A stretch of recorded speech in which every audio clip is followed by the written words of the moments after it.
एक बार एक किसान भगवान से बहुत ही नाराज हो गया। किसान बहुत मेहनती था। बहुत मेहनत से वह खेतों में अनाज उगाता, उसकी देखभाल करता, पर अक्सर उसकी फसल खराब हो जाती।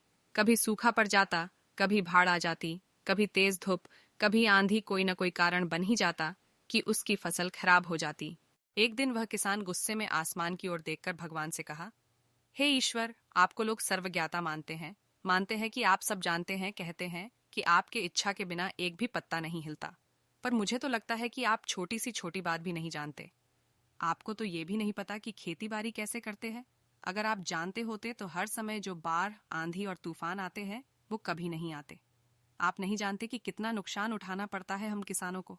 यदि आप मेरे हाथ में यह शक्ति दे दे कि जैसा मैं चाहूं वैसा मैं मौसम कर दूं, फिर आप देखना, मैं अन्न के भंडार लगा दूंगा।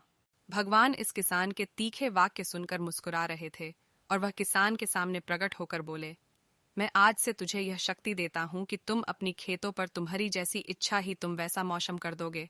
मैं बिल्कुल भी दखल नहीं दूंगा। तुम्हारी इच्छा से सब कुछ होगा। किसान बहुत खुश हो गया।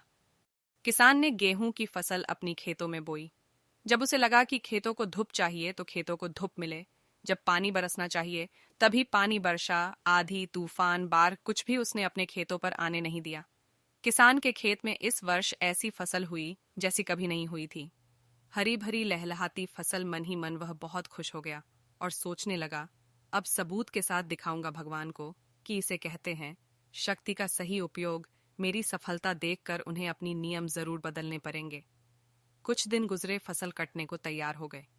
किसान बहुत उत्सुकता के साथ फसल को काटने लगा, पर जैसे ही उसकी नजर गेहूं की बालियों पर गया तो उसने अपना सिर पिट लिया और वह रोने चिल्लाने लगा। गेहूं की एक भी बाली के अंदर गेहूं का दाना नहीं था। सारी बालियां अंदर से खाली थी। किसान बहुत दुखी हो गया। उसने भगवान को रोते हुए फिर पुकारा, हे प्रभु, तुमने ये मेरे साथ क्या किया? क्या तुमने मुझे कोई सजा दी? भगवान बोले, पुत्र, ये तो होना ही था।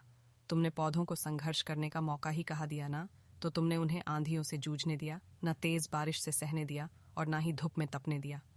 एक भी चुनौती का सामना तुमने उन्हें नहीं करने दिया। इसीलिए सारे पौधे अंदर से खोखले रह गए। जब आंधी, तूफान, तेज बारिश और धूप पड़ती है, तभी ये पौधा अपने अस्तित्व को बचाने के लिए संघर्ष करते हैं। और इसी संघर्ष से एक बल पैदा होता है जिसमें शक्ति होती है, ऊर्जा होती है। और यही ऊर्जा पूर्ति तेरे गेहूं के दानों की तरह जो नहीं फूटी, तूने उन्हें कठिन परिस्थितियों से गुजरने ही नहीं दिया जहां उनके अस्तित्व का जन्म होता। सारे बालियां इसीलिए खाली है। इसमें एक भी गेहूं का दाना इसलिए नहीं है क्योंकि तुमने अपने पौधों को संघर्ष कराया ही नहीं।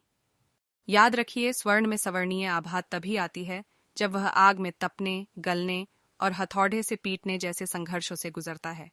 कोयले का टुकड़ा हीरा तभी बनता है जब वह उच्च दाब और उच्च ताप की मुश्किल परिस्थितियों से गुजरता है। इसी तरह यदि हमारी जिंदगी में कोई संघर्ष ही ना हो, कोई चुनौती ही ना हो, तो हम भी गेहूं की बालियों की तरह खोखले रह जाएंगे।